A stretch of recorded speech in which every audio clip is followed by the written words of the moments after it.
y el Señor Jesús lo transformó. Llegamos a la conclusión de que nosotros a veces tenemos vista, miramos, pero no vemos. Están las cosas de Dios ahí enfrente, pero no las apreciamos. Y esa es la situación más difícil que tiene hoy la iglesia. Es que a veces nosotros no aprovechamos lo que el Señor tiene para la iglesia, que somos nosotros. El Señor Jesús le devolvió la vista y nunca más se volvió a separar, ¿verdad?, de lo que el Señor Jesús quería para su vida. Termina la historia diciendo, y le seguía por el camino. Y sabemos nosotros bien que nuestra vida es un caminar. Y debemos de caminar al lado de ¿quién? De Cristo Jesús. Pero a veces nosotros nos alejamos. ¿Y saben que con Jesús nosotros lo tenemos? Todo. Esta noche vamos a hablar de un tema que es bien conocido. Y cuando alguien a veces escucha el tema, dice, se llama lo puedo. O estoy hablando en centroamericano, pero si hablase en mexicano diría yo, ese ya me lo sé. Pero creería yo que cada vez que uno abre la Biblia va a encontrar siempre algo nuevo, porque la Biblia es viva, la palabra de Dios es viva. Cada día hay algo nuevo para aprender en la misma historia, y a veces, aunque tú lo leas, no lo ves, porque a veces tenemos una ceguera, pero Dios quiere que tú puedas ver algo también esta noche. Vamos a ir al libro de Lucas, el capítulo 15. Ahí está una de las historias más conocidas. Le llaman la historia, y realmente así le llaman, como el hijo pródigo. Pero yo siempre le llamo a esa historia no el hijo pródigo, le llamo el padre amante. ¿El padre qué? Amante. Porque hijos pródigos somos todos. Hijos rebeldes, hijas también, porque van a decir las hermanas, a mí no me dijeron nada. Pero quiero decirles que la parte importante de la historia no es el que se va, sino el que lo recibe. Amén. Y vamos a leer, por favor, entonces el capítulo 15, y vamos a ir rapidito al verso 12 en adelante. Y quiero que pongan atención porque voy a tratar de ir un poco rápido y voy a tratar de meterme un poco. Yo iba a hacer dos temas, pero yo creo que no voy a hacer uno. Voy a aplicar dos cosas. El versículo 12 habla la historia, cuenta la historia de una familia a donde hay un padre y hay dos hijos. ¿Es cierto? Uno de los hijos, yo creo que no voy a leer la historia, porque tú ya te la sabes, síguela ahí conmigo. Uno de los hijos le dice al padre, padre, dame la parte de los bienes que me corresponde a mí, ya no quiero vivir contigo, yo me quiero ir. Y el verso 12 dice que el padre, no diciéndole nada, le dio los bienes, se los repartió. ¿A cuánto se los repartió? A ver, lean bien ahí, porque le digo, a ver, leemos pero no vemos. ¿A cuánto se los repartió? Al final del verso 12, ¿qué dice ahí? Y les repartió, o sea que no les repartió, dice y les repartió. ¿A quién le repartió? A los dos hijos que tenía. Si uno ya le pidió la herencia, el padre vio justamente entregarles la herencia a los dos. Solamente que el hijo menor, el que le pide la herencia, dice que se va muy lejos, y el hijo mayor se queda ¿dónde? Se queda con papá en casa. Bueno, el hijo mayor olvidémoslo por un momento. Así que el hijo menor se va a una tierra lejana, y allá en aquella tierra lejana dice que malgasta sus posesiones, malgasta la herencia, lo que el padre le dio, con prostitutas. Realmente, familia, en la Biblia, cuando hablamos de simbolismos, todas las parábolas tienen simbolismos. Todas las parábolas tienen que ver a ver también con la doctrina del santuario. Pero aquí cuando hablamos de prostitutas no tiene que ver solamente con una mujer física, sino está hablando de ideas, doctrinas, ¿me entienden? Que representan lo que Dios no te ha enseñado, sino formas de vivir diferente. Prostituirse no quiere decir nada más que tú te metes con una mujer o una mujer con un hombre, sino prostituirse tiene que ver con la verdad de Dios. Cuando tú contaminas la verdad de Dios, te estás prostituyendo con otras doctrinas, otras ideas, con verdades a medias. Y las verdades a medias son falsas. ¿Estamos de acuerdo en eso? Muy bien. Ahora dice que con el pasar del tiempo, él se juntó con algunos amigos, y ahí al juntarse con esos amigos, dice que lo perdió todo, lo malgastó. Y un día, cuando lo malgasta todo, se da cuenta que ahora no tiene nada y hay una grande hambruna. La Biblia dice: separados de mí, nada podéis hacer. ¿Cuántos de los que estamos aquí tenemos hijos? A ver, levanten la mano. ¿Cuántos de sus hijos son extremadamente trabajadores y responsables? Levanten la mano. Nomás uno levanta la mano. Tenemos un problema como hijos, que a veces no somos tan responsables como papá, aunque hay papás irresponsables también, de que los celos hay, pero la mayoría, en el ideal, la mayoría de los padres son responsables, y la imagen del padre que está allí es la imagen de Dios, y Dios es un Dios responsable, ¿cierto? Cuando tú te alejas de tu padre, cuando tú te alejas de Dios y no sabes valorar las cosas que tienes al lado de Dios, pronto se te acaba todo, porque separado de Dios nada podemos hacer. ¿Estamos de acuerdo en eso? Así que entonces se fue el joven, malgasta todo, y cuando le da hambre, ahora empieza a buscar a sus amigotes que le habían ayudado a malgastar todo lo que él tenía. ¿Y qué le dijeron los amigos? No, nosotros no tenemos, no te podemos ayudar, pero dame la oportunidad de vivir en tu casa. No, tampoco, no puedes vivir aquí. ¿Se han dado cuenta alguna vez que has ayudado a alguien y después tampoco te quiere dar nada? ¿Sabe quién representa a los amigos? Es el enemigo. El enemigo nada más te incita a que te apartes del Padre para que fracases tu vida. Y cuando le quieres pedir algo al enemigo, el enemigo no tiene nada para dar. El enemigo solamente trae desgracia y tragedia. ¿Sabe lo que hace? Te deja y va a buscar a otro que está bien para hacerlo caer también. Porque todo final de una persona que se va tras el enemigo son caminos de muerte. Así que la historia dice que se acercó, aunque, a ver, ustedes saben la historia, aunque, ¿cómo dice ahí? Ahí dice un hombre. ¿Se acercó a quién? ¿Cómo se llamaba el hombre? A un hacendado o a un ciudadano. Ciudadano dice ahí, ¿verdad? Se acercó a un ciudadano que tenía hatos de cerdos y le pidió de favor que si le puede dar trabajo para poder ganar dinero. Y al ganar dinero, con eso él podría suplir su necesidad de hambre. Pero cuando estaba allí, dice que este personaje o este ciudadano un día lo encontró comiéndose la porquería de los cerdos. Digo yo porquería, porque a los cerdos, ¿qué es lo que le dan a ustedes allá en el campo? ¿Qué le daban? Yo sé, en mi casa no hubo cerdos, pero a lo mejor en la casa de ustedes alguna vez criaron cerdos, alguno de ustedes. Maíz. Maíz, ¿qué más? Toda la comida que no sirve, se la da, ¿qué más? ¿Dónde comen los cerdos? ¿Verdad que hay que cortarles aquí, hay que ponerles un alambre? Porque si no, todo el patio te lo llena de ¿qué? De hoyos. O sea que en otras palabras, ¿qué es lo que comen? Comen gusanos, comen inmundicias. Toda la comida del cerdo no siempre es el alimento que tú le das. Hoy en día lo han comercializado, que le dan la comida que debías de comer tú, se la dan al cerdo, para engordar después tú comerte el cerdo. Pero realmente el cerdo tiene un propósito, es limpiar la inmundicia.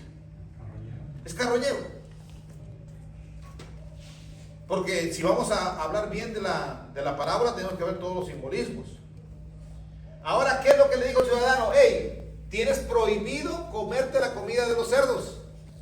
La comida es para los cerdos, no es para ti. ¿A dónde llega uno cuando se aparta de Dios? A valer menos que un cerdo. Qué feo se escucha, ¿verdad? Pastor, la historia no dice así. Sí, esa es la historia. No puedo comer lo que come un cerdo. Imagínate yo comiéndome la comida del maíz o comiéndome el alimento del cerdo hoy en día. Yo no me lo comería. A lo mejor con mucha hambre, y aún así es un alimento que, bueno, parece cereal, ¿verdad? Me lo voy a comer. Pero aún así, no es la comida del Hijo de Dios, no es la comida que debería de ser correcta, porque Dios nos alimenta de una manera correcta. ¿Estamos de acuerdo en eso? Amén. Cuando uno está con el Padre no le falta nada, pero siempre el problema de uno es separarse del Padre, querer seguir y hacer por sí mismo su voluntad. Ya no me cae bien mi Padre, ya no me trata como yo quiero que me trata mal, y es mentira. Dios nos trata bien.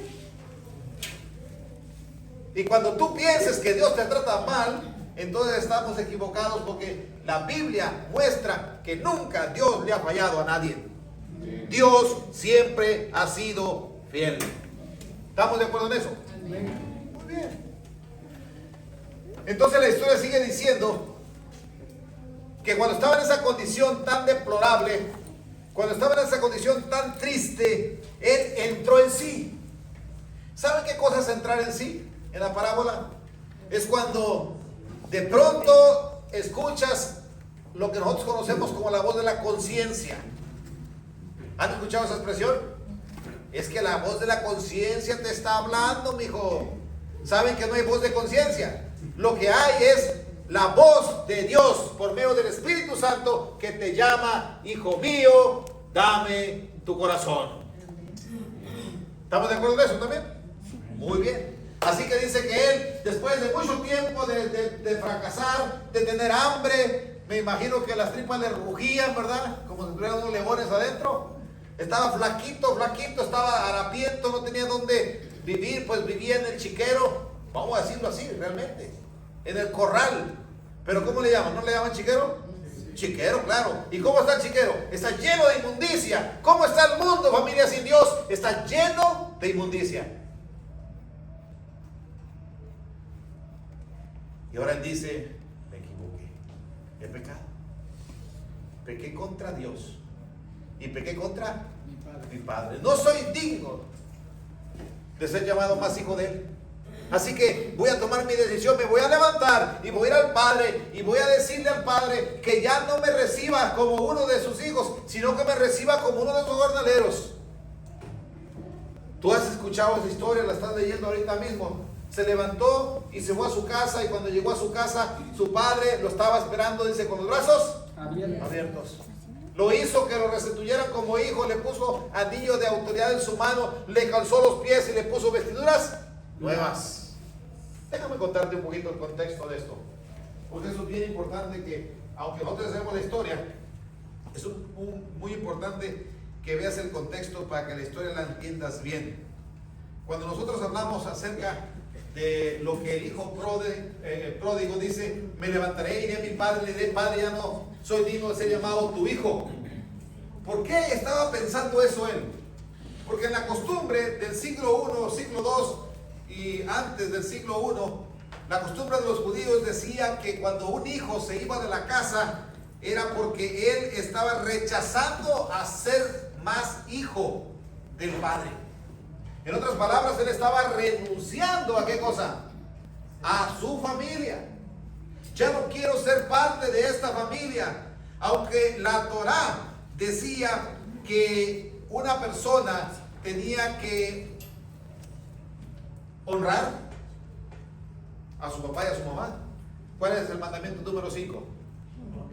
Honra ¿a qué? A tu padre y a tu madre. Entonces, las personas, los ancianos del pueblo, cuando veían que un hijo rechazaba a sus padres, el pueblo también lo rechazaba.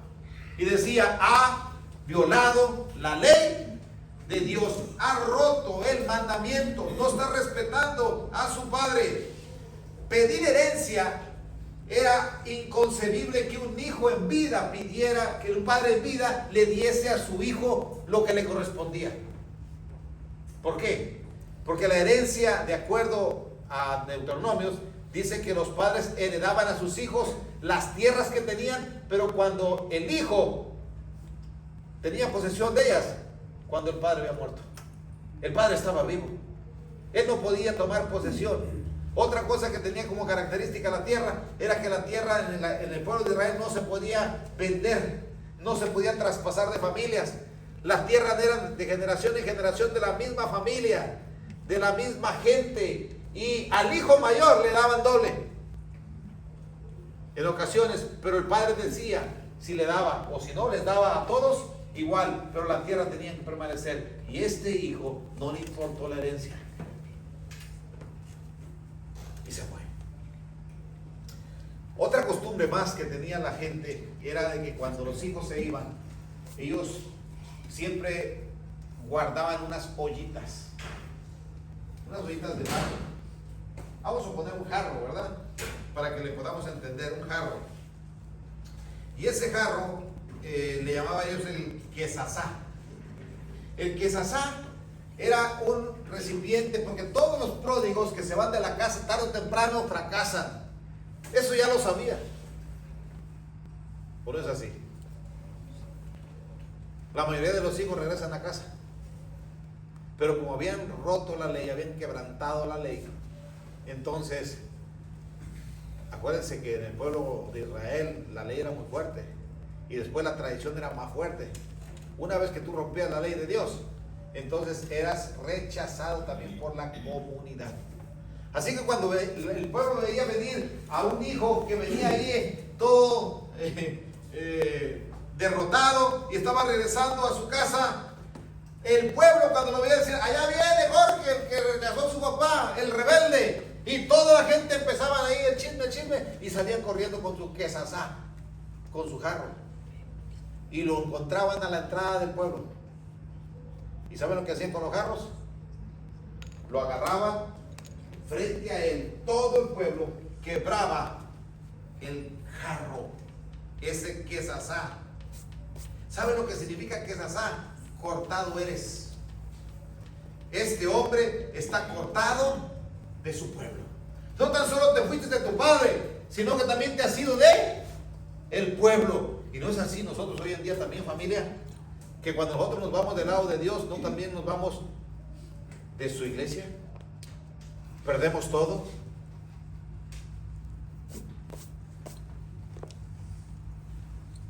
Pero la historia muestra ahí que hicieron el quesasá, no, ¿verdad? Ahora, ¿se acuerdan que la Biblia ustedes acaban de leer ahí, que estuvieron viendo con la vista? Que el padre estaba ¿cómo? ¿Por qué creen que estaba atento el padre? Por la quesasá. Va a llegar mi hijo. Yo no quiero que me lo maldigan. Otra expresión era maldito serás. El quesasá, maldito serás. Y cuando el pueblo te maldecía, eso era terrible. Así que el padre decía, no sea que mi hijo el rebelde vuelva y vaya a hacer el quesasá. Antes de que lo vayan a maldecir, yo les voy a ganar. Y en vez de rechazarlo, lo voy a recibir. Y en vez de maldecirlo, lo voy a bendecir. Amén. ¿Quién es ese padre? Dios. Ese padre es Dios. Es mi Dios, es tu Dios. Y es un Dios amoroso. Mucha gente, y a veces algunas denominaciones muestran a un Dios como un Dios bravo, que tiene un gran garrote, que quiere golpear a todo el que se portó mal. Pero pastor dice que el que peca ese va a morir. Sí, es cierto, el que peca va a morir, pero no va a morir ahorita mientras hay gracia, va a morir cuando la gracia se termine. Pero mientras hay esperanza, mientras hay oportunidad, la puerta está abierta para todo aquel que se ha rebelado contra Dios. Y familia, tú y yo somos los hijos pródigos. Nosotros no nos rebelamos porque nos vamos de la iglesia, nosotros nos rebelamos por cualquier cosa. Cuando tú miras mal a un hermano, te estás yendo del Padre. Cuando tú robas, te estás yendo del Padre. Cuando tú mientes, te estás yendo del Padre. Cuando tú te pones airado y dices palabras que no debes de decir, te estás yendo del Padre. Te estás yendo a la inmundicia. ¿Entiendes esa parte? ¿Sabes qué es lo que tendría que hacer la justicia? El hombre que peque, el alma que peque, esa morirá. Entonces será maldita, quesasá. Pero Dios no quiere que en nuestra vida haya quesasá. Dios quiere recibir al que se ha ido. Es más, te está esperando. Está atento para poderse encontrar contigo. Qué hermoso es eso. cuando un padre es amante. El padre representa a nuestro Dios. Y Él lo que quiere hacer es llegar primero, antes que los vecinos. Él quiere abrazarte y que cuando ellos lleguen, Él ya te ha aceptado nuevamente como su hijo. Es por eso que el Padre llegó rápido. ¿Tiene sentido lo que te estoy contando? Esto es histórico, eso es historia universal, no estoy inventando nada. Por eso el Padre llegó y cuando el hijo lo vio, dice que corrió, el Padre corrió a encontrarlo. El hijo le iba a decir: Padre, está bien, acepto el que es ahora ya no voy a ser tu hijo y voy a ser un siervo. ¿Me aceptas como siervo? Pero el padre le dijo: ¿cómo te voy a aceptar como siervo si tú eres mi hijo? El hijo le dijo: Padre, he pecado contra el cielo, he pecado contra ti, no soy digno de ser llamado más tu hijo. Tómame como uno de tus jornaleros. Esa era la costumbre. Pero el padre dijo rápido a la gente: vengan acá, báñenme a este muchacho, póngale zapatos en sus pies, póngale ropa nueva y póngale anillo de autoridad otra vez en su mano, porque este era mi hijo que se había muerto y ha vuelto a vivir. Cuando nosotros nos vamos, familia, cuando nosotros nos vamos de Dios, cuando nos revelamos de Dios, morimos espiritualmente. Pero cuando nosotros nos arrepentimos y volvemos a vivir. Y Dios nos vuelve a poner vestiduras limpias. Y nos vuelve a dar el mismo estatus de ser llamados hijos de Dios. Amén. Por eso yo nunca tengo problema con los que se portan mal. Porque lo único que tiene que hacer es que se porta mal es arrepentirse, volver. Solamente el problema no es de Dios. El problema somos nosotros. ¿Quieres que te lo muestre? Entonces vamos a ir adelantito. ¿Dónde nos quedamos? La lectura. Lucas 22. ¿Por qué no vamos adelantito? Y vamos ahora a leer el 25 en adelante. Hicieron un banquete. Maten el becerro. Gocémonos, hagamos fiesta. Cuando tú y yo seamos redimidos en el cielo, el Señor Jesús dice que va a hacer una gran fiesta. Van a ser las bodas del Cordero. Eso va a ser maravilloso. Eso es lo que Dios tiene para nosotros. Pero la realidad aquí en la tierra, ¿cómo somos nosotros? Verso 25. Y voy a leerlo, hermano. Esto es lo más triste. Y quiero decirte que posiblemente algunos de nosotros somos pródigos, pero algunas veces a lo mejor somos los hijos mayores. Y su hijo el mayor estaba en el campo, el cual como vino llegó cerca de la casa y oyó la sinfonía y las danzas. Y llamando a uno de los criados preguntó: ¿qué es aquello?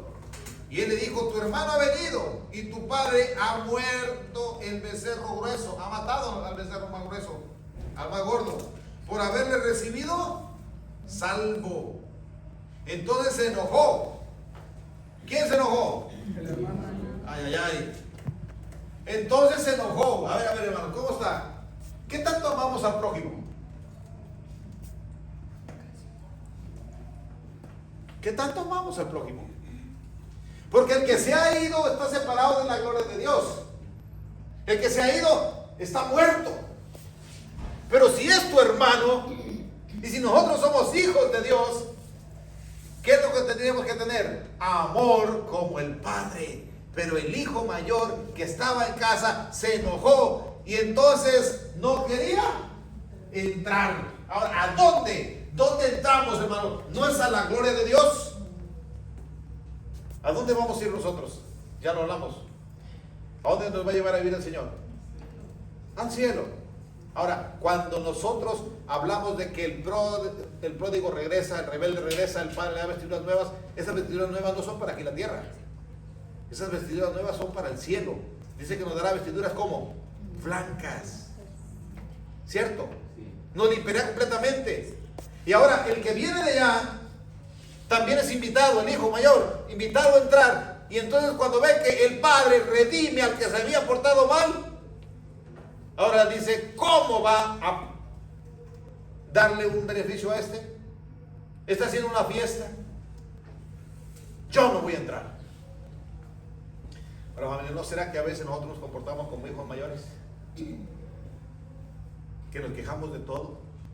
¿Saben que mientras yo venía manejando, venía callado, no venía platicando con mi esposa, venía pensando en el sermón y venía muy triste yo, porque yo soy pastor por muchos años, tengo más de 25 años siendo pastor y he visto tantas cosas en la iglesia que me puse a pensar y veo que en la iglesia hay más hijos mayores que rebeldes. Hoy sí trajo machete, pastor. La cuma. Porque nosotros somos quejosos. Nosotros siempre nos estamos quejando de los que están a nuestro alrededor y creemos que es injusto todo lo que la otra gente, porque son malos, y entran en esa, ya volvieron, mira, y hasta le han dado privilegios. ¿No acaso que cuando Dios perdona, ¿dónde se van los pecados?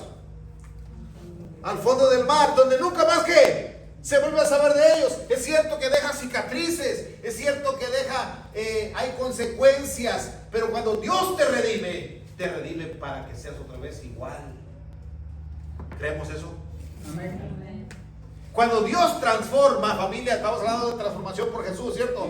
Cuando Dios transforma, no creas que medio te transforma por completo. Si Él te dice, ven, entra a mi casa, es porque Él te ha transformado, no porque estás medio transformado. Y a veces lo que creemos es que estamos adentro, no estamos transformados. Voy a seguir leyendo.